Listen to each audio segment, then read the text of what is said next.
तो इन्होंने ऐसी साधनाएं की, परमात्मा मिले नहीं, आखिर में निराकार की थ्योरी बनाकर समाज में पेश कर दी, जबकि वो साकार है, सब भगवान साकार है, शरीर है, मनुष्य दृश्य है। अब कहने का भाव यह कि ये कहता कि सर्व धर्मान परित्यज माम, मेरे सतर की सब पूजाएं मुझे छोड़ दे, उसकी शरण में जा। व्रत माने जाना होता है, आना नहीं होता। तो फिर मैं तुझे सब पापों से मुक्त कर दूंगा, तुझे मैं अपना बंधुआ मजदूर नहीं रखूंगा, मेरा अकाउंट कर दे पूरा। तो इसका हिसाब मत परमात्मा करवा देगा और फिर हम आगे चलेंगे। फिर क्या होगा कि जैसे सतनाम में 2 अक्षर के मंत्र हैं, अब 2 अक्षर का दूसरा जो मंत्र है, इस सतनाम का प्रथम मंत्र, हम इसको त्रिकुटी पर अकाउंट होगा इसका हमारा। और जो पहले मंत्र आपको 7 मंत्र दे रखे हैं, ये इसलिए दिए जाते हैं कि क्योंकि आप बहुत युगों से यहाँ अपना कति कंडम हो लिए, इस युग में आए हो, इन संतों के पास जीवन व्यर्थ कर लिया, आपके पाप इतने जबरदस्त हो गए। कई भक्त तो नाम लेते हैं क्योंकि एकदम विश्वास नहीं होता, ज्ञान वो सुन नहीं पाते।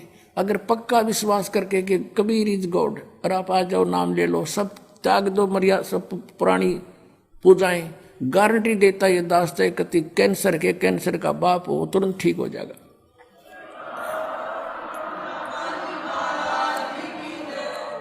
हम मार इसलिए खवा दी काल ने कि ये हमारे विश्वास ना होने देता कबीर इज गॉड, और जब तक ये नहीं होगा इतना मालिक सारा पूरा दे नहीं सकता। कह कबीर सुनो भी साधो, मैं तो हूं विश्वास में। जय तुमने ये विश्वास हो गया कबीर इज गॉड, फिर देखना, या मैं 1000 प्रमाण दिखा सकता हूं आपको। पुण्यात्मा हो जो परमात्मा की शरण में लगे हैं सच्चे, उससे उनके ऊपर कर्म की फिर मार आई है और ऐसे जीवित कर दिए। डॉक्टरों ने जवाब दे दिया था कि अब इसका कहीं इलाज नहीं, बेसिक ले जाओ, नाम ले रखा था उन्होंने, और वो अपने आप फिर स्वस्थ हो गए। भगवान किसे कहते? इसको कबीर गॉड कहते हैं। तो ये प्रथम मंत्र में आपको अब ये 7 मंत्र बना के दिए जाते हैं। पहले 5 मंत्र देते थे नानक साहिब भी और परमेश्वर कबीर साहिब जी भी। फिर ये है 5 नाम हैं जो हमारे कमलों में ये प्रधान बैठे हैं। मूल कमल में गणेश जी, स्वाद चक्र में सावित्री ब्रह्मा जी, नाभि कमल में विष्णु और लक्ष्मी जी, हृदय कमल में शिव पार्वती जी और कंठ कमल में ये दुर्गा जी। तो ये 7 नाम इसलिए देते हम कि मान लीजिए उपदेश ले लिया और ये प्रथम मंत्र एक बार मेरे मुख से भी सुन लिया मालिक की इसकी जैसे हम देते हैं, और फिर उसकी उस सुनने के बाद साथ साथ बोल लिया और फिर भी मृत्यु हो जाती है, तब मनुष्य जीवन गारंटीड है उस व्यक्ति को, ये गारंटी देता है। और यदि उसने जाप कर लिया कुछ दिन और विश्वास ठीक रहा तो वो स्वस्थ भी होगा और इसकी इसी जीवन में आयु बढ़ती चली जाएगी, परमात्मा बढ़ाता चला जाएगा जब तक उसका मोक्ष नहीं होगा, इस जन्म में पार कर देगा आपको। तो इसलिए ये 7 मंत्र दिए जाते हैं। ये पहले वाला लास्ट वाला मंत्र आपको जन्म दिलाओगा तुरंत, मनुष्य जीवन का गारंटीड है, मृत्यु भी हो जाएगी। पुण्यात्मा इसलिए मान लीजिए किसी का कोई बीमार है, या 80% व्यक्ति दुखी आए हुए, और जो विश्वास कर लेता उनको गारंटीड बात पूछ लो, यहाँ लाखों बैठे होंगे, आ जाते हैं, सुनते रहना और सब स्वस्थ हो जाते हैं। तो ये वो परमात्मा है। तो इसलिए प्रथम मंत्र जो आपको दिए जाते हैं, इनमें ये 2 मंत्र अब कंपलसरी थे, पहले नहीं थे ये। तो इसलिए परमात्मा ने कंप्लीट कोर्स बना करके गरीबदास जी के माध्यम से हमारे तक पहुंचाया है। और जैसे आप जी किसी का जैसे विदेश गए हो, स्वदेश आना है, वहाँ आपने कोई कारोबार शुरू कर रखा है, कोई फैक्ट्री वगैरह लगा रखी है और आपका ठीक से काम चला नहीं, आपका बिजली का कनेक्शन कट गया, टेलीफोन कनेक्शन कट गया, पानी का कनेक्शन कट गया, गैस कनेक्शन कट गया, पैसे बने नहीं, तो आप कंडम हो गए। और वहाँ कोई ऐसा प्रभावशाली व्यक्ति आपको मिल जावे, सरकार को गारंटर बने कि भाई तुम इनका चालू करो कनेक्शन, मैं गारंटर बनता हूँ, और फिर उसको कहेगा भी जो पैसे तो देगा यही तेरे कर्जा उतारेगा, नहीं तो फिर काट दियो ना, वो देते क्या बात है। तो ऐसे ये दास आपका गारंटर बनता है और आपके सब कनेक्शन चालू करवाता है, लेकिन इनकी मजदूरी करके ये देने पड़ेंगे, तुमने कर्जा आप उतारना पड़ेगा। और परमात्मा जो है कुछ अपने कोटे से भी आपको पैसे देता, क्योंकि आप चला ही नहीं सकते अपनी फैक्ट्री को बगैर थोड़ा बहुत और सारा ना मिल रहा कहीं से, तो वो बगैर आपके वैसे सब्सिडी समझ लो ऐसे देता है। तो परमात्मा पहले आपको सब्सिडी देता है जिससे आप अपना काम चलाओ और फिर डट कर भक्ति करो, मर्यादा में रहो, आप धनी हो जाओगे, बहुत शीघ्र धनी हो जाओगे। बहुत कीमत है इन मंत्रों की। इन भगवानों के जो 5 प्रधानों से आपने मुक्त होना है, त्रिकुटी पर जब जा सको हो उस समय पहुंच पाओगे जब इनसे आप अपना नो डू सर्टिफिकेट ले लोगे। अब ये मंत्र जो 2 मंत्र फर्स्ट और लास्ट है इन 7 मंत्रों में, इसके साथ मिलने से ये मंत्र जो प्रथम जाप आप करते हो, इनका ऋण मुक्त हो जाने के बाद भी कुछ आपकी कमाई यदि बचगी तो इन 2 मंत्रों के प्रभाव से ये कन्वर्ट हो जाएगी आपकी सतलोक चालन नालियां में, इनमें से बच भी गई तय। और फिर जब आप यहाँ से प्रस्थान करोगे तो आपका अकाउंट, अब ये कहते हैं राधा स्वामी धन धन सतगुरु वाले, ये जय गुरुदेव वाले कहते हैं, हमारे गुरुजी तो कहते हैं हम तो सीधे त्रिकुटी से चलते हैं। यहाँ बताते हैं त्रिकुटी यहाँ नहीं है, त्रिकुटी इसके पीछे बैक में है, यहाँ पर जो नीचे से सारा ये तंत्र साथ मिला हुआ आता है, यहाँ है पीछे। ये कहते हैं हमने ना तो वेदों की आवश्यकता, ना किताबों किसी और, ना हम गीता को मानते, ये भी तो किसी ने लिखी है। और हम तो सीधे त्रिकुटी से प्रारंभ करते हैं अपना रास्ता, त्रिकुटी से, उसका किसी ने नहीं पता। ये सारे ऋषि महर्षि त्रिकुटी माथा मारा करते और उन्हें खक नहीं पाया आज तक। त्रिकुटी से तो बहुत आगे जाना हमने, और त्रिकुटी पर जाना कोई बालकों का खेल है, कोई बरवाले का बस स्टैंड है, चाहे पैदल पहुंच जाओ चाहे रिक्शा में बैठ कर पहुंच जाओ। त्रिकुटी इज द इंटरनेशनल एयरपोर्ट, त्रिकुटी अंतर्राष्ट्रीय हवाई अड्डा जानो। और वहां वही व्यक्ति जाता सैर सपट्टे, तो कोई धक्के खाए जाओड़ा क्या फायदा होगा, उसने देख भी और राजा उल्टा क्या फायदा उसका। वहां पर केवल वही व्यक्ति जाता है जो पहले टारगेट बना चुका होता है, और जिस देश में जाना है उसका पासपोर्ट और यहाँ की सरकार से नो डू सर्टिफिकेट, और तब वो उस इंटरनेशनल एयरपोर्ट पर जाकर कुछ लाभ उठा सकता है। तो वहां से फिर आगे कैसे जाएंगे, उस त्रिकुटी पर पहुंचने के लिए तो सारा झंझट है, उस पर जाए पाचा फिर आपका काम बन गया। तो त्रिकुटी पर जाने से पहले हमने इन भगवानों से नो डू सर्टिफिकेट लेने पड़ेंगे। और आपकी ये ऐसी भक्ति है, इसे ऑटोमेटिक, ये देवता है, ये कोई किसी के साथ भेदभाव नहीं करते।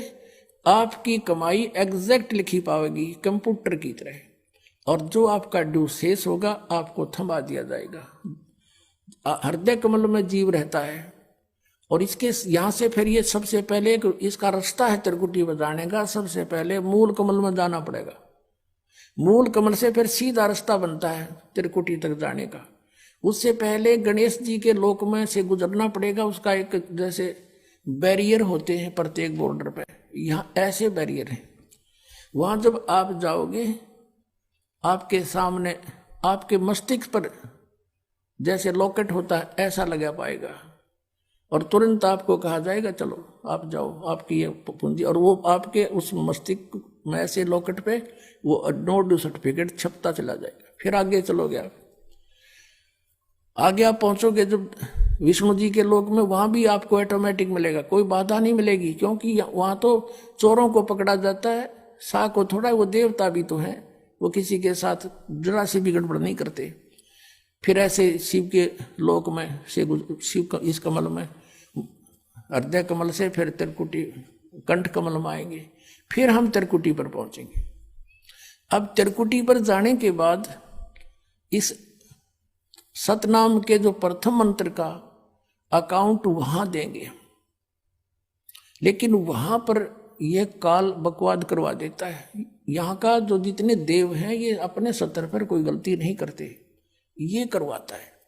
जैसे श्री कृष्ण, इसने सारे प्रयत्न किए थे कि भी युद्ध ना हो, सबसे प्रार्थना की थी दोनों पक्षों से, फिर इन्होंने देख लिया था कि ये मानना नहीं, ये तो इन मत बुद्धि भ्रष्ट हो चुकी है। और उसमें क्या था कि सब रिश्तेदार राजा आधे आधे बांटने थे उन्होंने। ये राजा को भाई जो कौरवों के पक्ष में आना चाहता है वो अपनी स्वीकृति दे दो, पांडवों के पक्ष में आना चाहता वो अपनी स्वीकृति दे दो, ऐसे कति तैयारी होगी। तब श्री कृष्ण जी ने सोचा भाई अब ये तो मेरा भी नंबर आओगा, मैं भी राजा हूं और मैं पांडवों का रिश्तेदार, क्योंकि श्री कृष्ण की बहन अर्जुन का ब्याह रखी, रिश्तेदारी पक्की, और उधर से वो चाचे ताऊ थे, कोई अलग नहीं। तो श्री कृष्ण जी ने यहां तक कह दिया कि भी एक तरफ तक मैं हूंगा, एक तरफ मेरी सेना होगी, अब मांग लियो जिसको मांगना हो। और यहां तक भी कह दिया कि मैं हथियार नहीं उठाऊंगा। अब पांडव तो मुंह धो रहे थे श्री कृष्ण पे कि सर्वशक्तिमान है, ये जो हमारी तरफ पक्ष में हो गया था, अकेला ही बहुत है। तो फिर पांडव घबरा गए थे। पांडवों ने यहां तक कह दिया था प्रभु हमें 5 गांव दिवा दो, हम युद्ध नहीं करेंगे। वो नहीं मानना था, फिर भी छोड़ो इस बात को, हम आगे लेंगे। तो फिर जब महाभारत का युद्ध हुआ, अब श्री कृष्ण ने हथियार उठाया, पहिया उठा लिया रथ का, उसको अपनी शक्ति से सुदर्शन चक्र बना दिया और उसने बहुत लाखों लोगों को काट डाला। अब ये अपने सत्र पर गलती नहीं करते ये देवता, जब तक ये न्यूट्रल रहते हैं।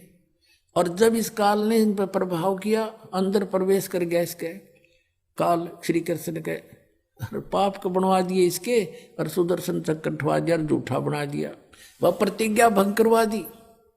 ऐसे ये त्रिकुटी पर जाकर चाल चाल है, यहां तक नहीं बोलता ये। अब वहां ये कोशिश करता है कि इसको यहां उलझा दूं। उससे पहले बहुत सी ऐसी बहुत से वहां पर त्रिकुटी तो एक बहुत बड़ा सांग है, बहुत बड़ा प्लेटफार्म है, और वहां पर कहीं पर डांस हो रहे हैं, कहीं पर दुकानें लगी हैं, औरतें खड़ी हैं, नाच रही हैं, कोई अर्धनग्न शरीर में खड़ी हैं, और बहुत से वैसे सुंदर सुंदर खड़े हाथी सजे हुए। तो ये जीव वहां जाकर बिचल जाता है। सब ये नकली गुरु भी वहीं खड़े हैं, नकली गुरुओं का रूप बनाकर तो काल आता है, और अपने असली गुरु का रूप बनाकर परमात्मा आते। इस दास के रूप में आपको त्रिकुटी पे उपलब्ध होंगे परमात्मा। तो वहां क्या होगा कि कई बार ये काल भी परमात्मा यानी असली गुरु का रूप बनाकर खड़ा हो जाता है।